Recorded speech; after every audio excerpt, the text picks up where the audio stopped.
It all depends on the success of MLC. This might be the final frontier. There have been a lot of false alarms. There have been a lot of false dawns for cricket in America. But I guess the stakes are too high, for this thing to fall apart. And with the kind of resources that have been infused in, the pedigree of the people involved, with the pedigree of the successful people in all walks of life that are involved with this, I guess it may take some time, but it is here to stay. And if not, then it is doomsday for cricket in America.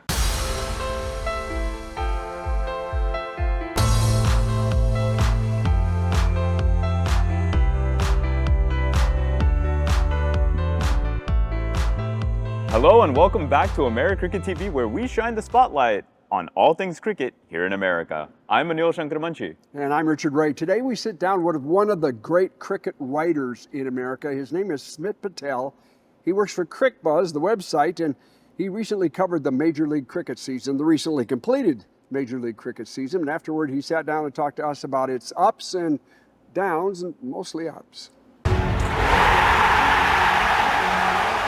The overriding story out of MLC Season 2 is, the kind of play, the consistency of the domestic players, and the overriding point for the international players is that most of them came back. It is not usually the case because I think the MLC is here to stay. If you look at a lot of leagues around the world, right, like the GT20 or any other league that is considered like a fly-by-night affair, there are no allegiances, towards the team, towards the league. But if I could recall specific words from specific people, Klaasen said that he was hurting, after the loss. You wouldn't hear a T20 mercenary like Klaasen to be hurting after getting ousted from a tournament, because it's like they're on this T20 treadmill that I'd like to call it, and that there's no time to hurt. It wasn't like a South Africa losing the World Cup final where he would have been really pained. I would go ahead and use the word bereaved as well, the level of emotions that were at display in the World Cup final. But he used the word hurting, which I haven't really noticed being used around in the T20 circuit. And the other thing is that people have come back to America. I heard Ricky Ponting say that after winning the championships, not before, after winning the championships, Ricky Ponting was heard saying that the players want to come back. And that is a very huge statement coming from a very responsible person. And the other thing that struck me was the way the domestics stood up to the challenge. So, and apart from that, there is also the display from the national team, the success of the national team within the last 12 months that have ushered them as players, ushered a new age. That's what propelled them as players as well. Defeating Bangladesh is no mean thing, Pakistan, the kind of game that USA played with Pakistan, and the whole World Cup experience left them in a really good stead to excel in the MLC. MLC has indicated it would like to increase the number of domestic players and cut back on international stars, but Smit Patel says either way, the big names will be coming back because they apparently love playing here in the States. I feel like they've hit more golf balls than they have hit cricket balls.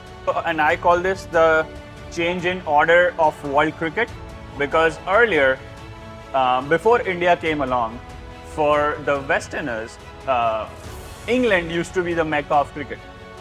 England was where everyone wanted to go. England was where everyone wanted to ply their trade. England was where if you had to graduate as a cricketer, you had to go to England. But that is not what the case is right now. If you want to graduate as a cricketer, they say you need to go to the IPL.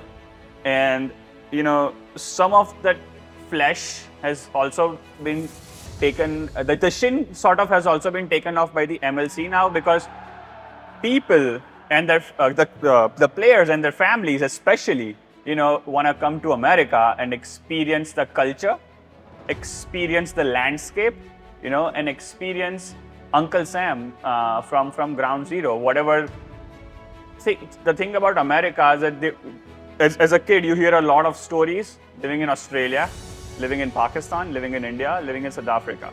So they're finally here and they like to live what they've heard. We asked for top storylines from the tournament, and he had several. Among them was Jasdeep Singh, the American fast bowler who was cut and out of the league until he got a call from the Washington Freedom and coach Ricky Ponting. So Jasdeep Singh, the USA pace bowler, was not picked up by any of this franchise. Either in the draft or either in the supplemental draft. He bowled 2 overs for the MI New York, just 2 overs in the last edition of the MLC for MI New York, and got thrashed for 33 runs in 2 overs by Quinton de Kock. And he never bowled a ball again in that final, despite basically other options were chosen ahead of him, and he was duly released by MI New York ahead of this season, ahead of the domestic draft this year. He became an untouchable commodity, in the US, and he performed well in the World Cup, and he was in the World Cup when the supplemental draft where 3 people were picked up. He was there in the World Cup, and he was a dejected soul. He was as destiny would have it, and as Ponting would put in later, that Jasdeep was like a sponge in the team. He kind of gelled in as soon as he stepped in, and yeah, the story goes that he picked up 2 man of the matches, in 2 games.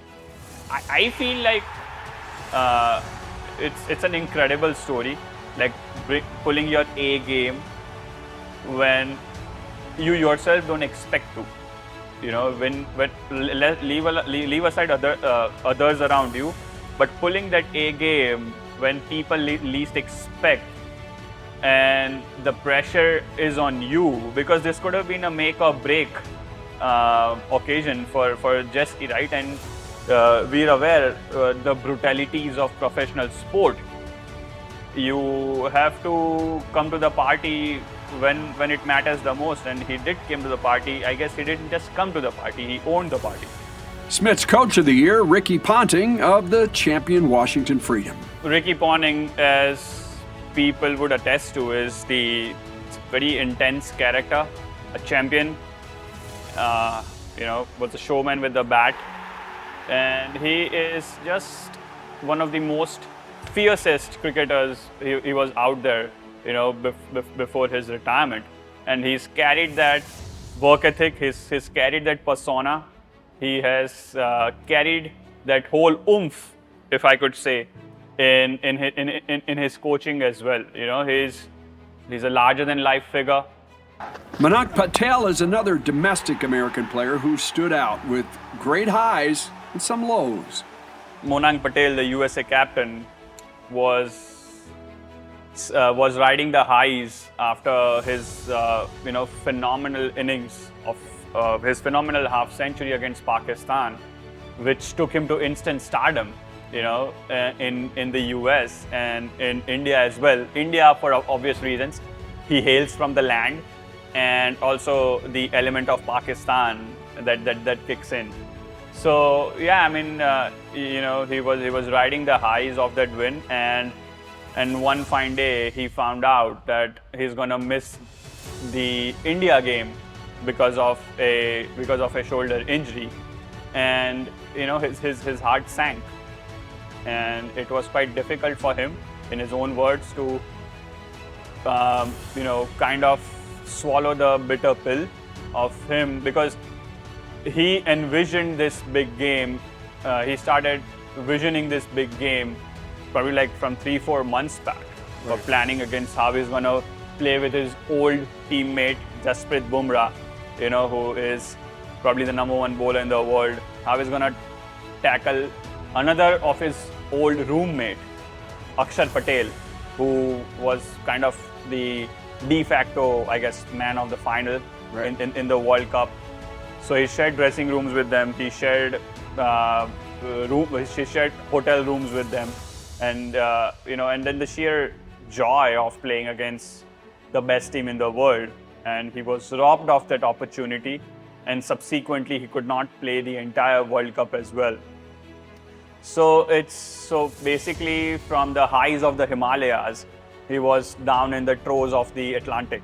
Smit Patel says a bright young star was Sanjay Krishnamurthy of the LA Knight Riders with a huge match against the eventual champions, Washington.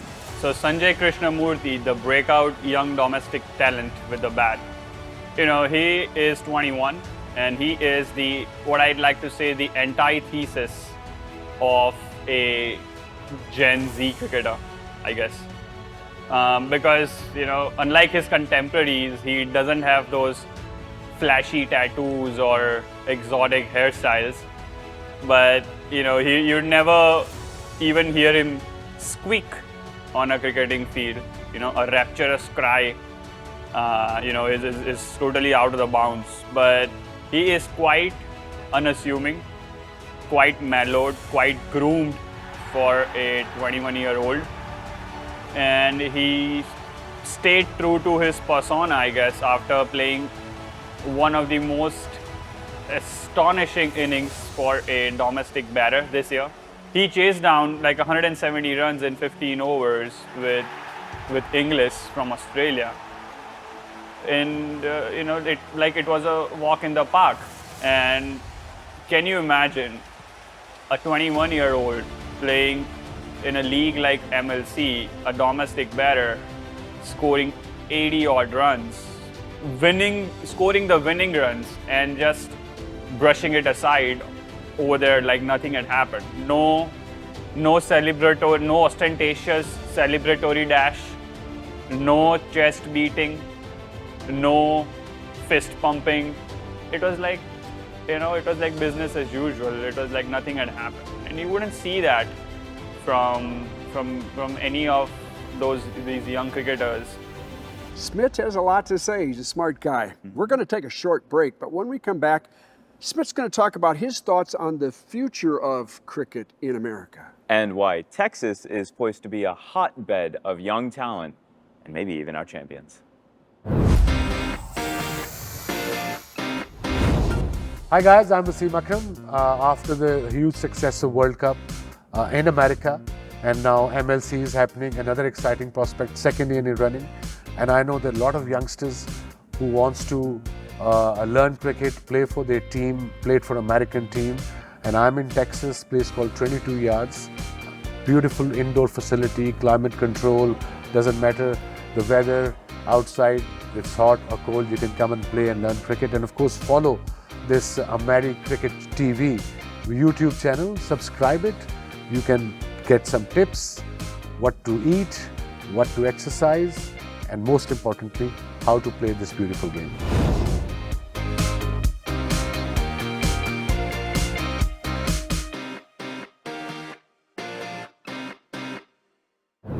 Welcome back. We've been talking to Smit Patel. He's a talented cricket correspondent for the website Cricbuzz. And Smith points out accurately that Texas is becoming a hotbed of developing young cricket talent, so much so that he pointed out that we now have more active talent in Texas developing for cricket than the whole country of New Zealand.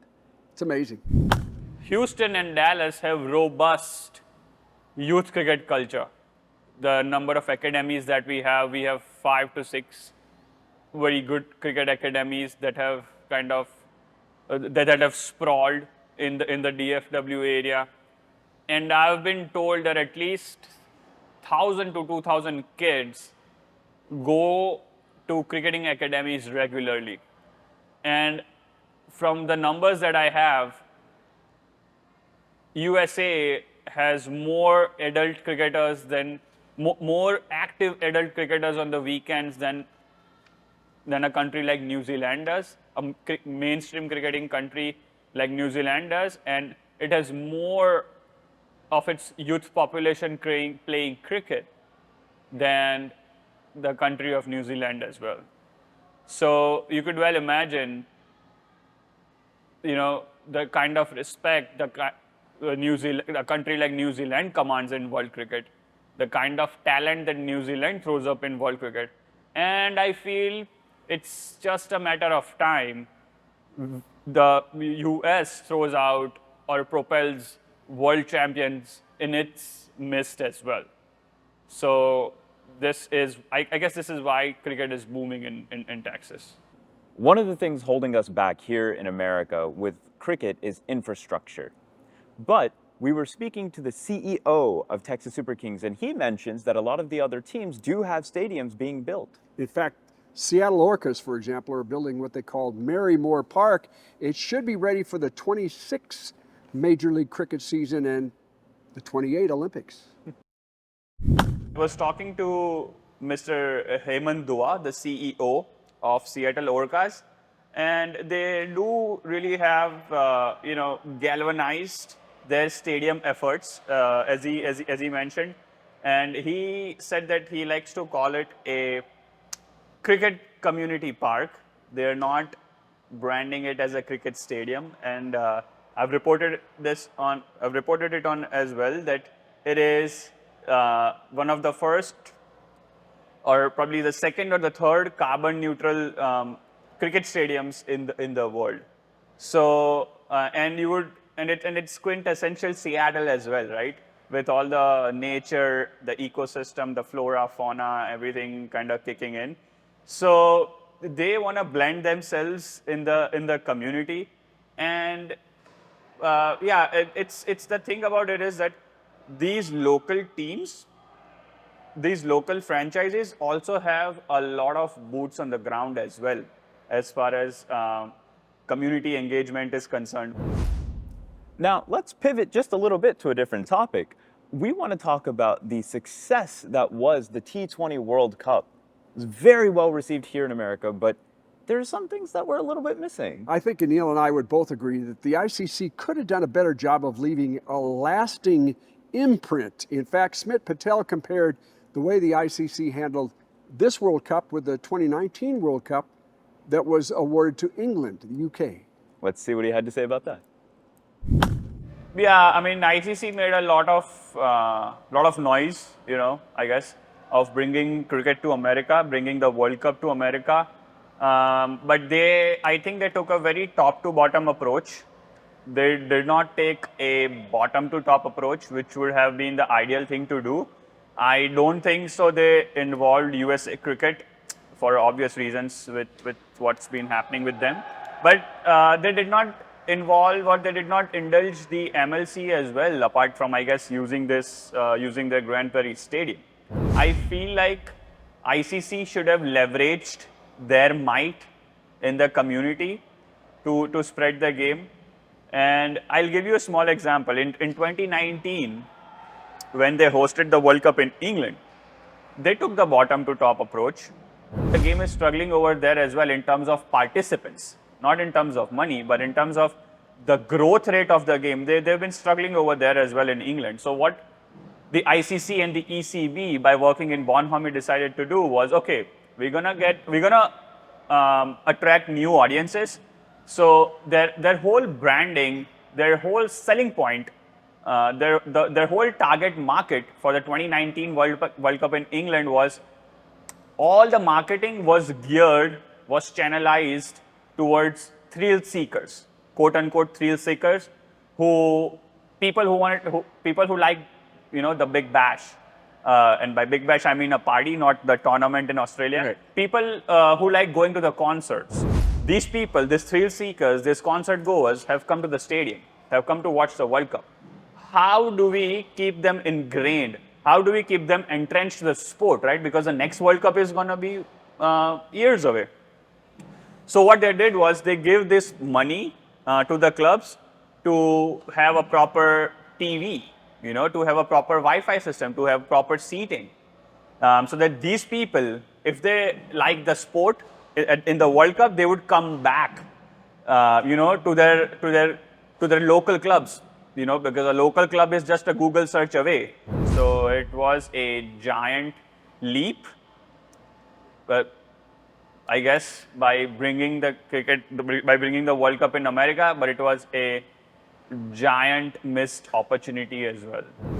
Thank you. Smit Patel is a great resource. Again, you can find his articles on the website Cricbuzz, and we hope to have him back for more episodes of Americricket TV. Certainly, and because of his active reporting, he's such a wealth of knowledge over multiple leagues within the sport that's been growing here in America. But when we come back, the one and only Wasim Akram, and he has words for the youth going into cricket right here in America. Stay there. Hi, I'm Dhaval Kulkarni and tune into americricket TV to get all the updates on cricket. It's gonna get big.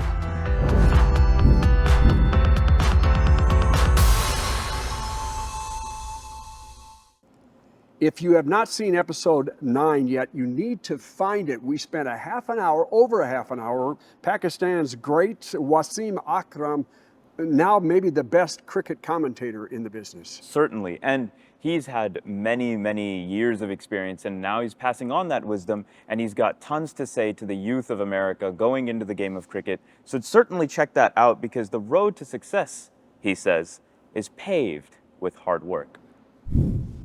The idea is to repeat performance. Come and practice every day in any sport. Anything in life. In golf, you have to practice 1,000 balls a day. Baseball, the same. For the pitcher, the same. He has to pitch about, I don't know how many hours a day to get his muscle memory going. And same with cricket. Either it's indoor, outdoor. Do your routine. The more you play, the better you'll become as a batter or as a bowler. That's your advice to the young cricket player. Yeah, nothing comes easy. You got to get off your phone. That's the first step. That's just a short bite from Wasim Akram. Right. There's more than a half an hour of him talking with us about all things cricket, and he's got great insight. If you haven't seen episode 9, you need to find it. And we're getting lots of comments on our channel here, and we like to do viewer's voice. We're running a little long in this episode, but we'll have more on viewer's voice and your comments on Wasim next episode. Certainly, and I would encourage, since we're not doing it this episode, definitely go check out episode 9 and leave your comments there, because we'll pull all the comments from there as well. And we're going to have more and more legends on this channel talking about their years of experience, talking about the growth of the sport, and finding the best ways to nurture it. So send them a little bit of love, send them a little bit of comments, send them a little bit of subscription. Follow them, follow us. The sport grows when we're all doing it together, and we're excited to have you guys along for the ride. And we'll see you on the next episode. Right here at americricket TV.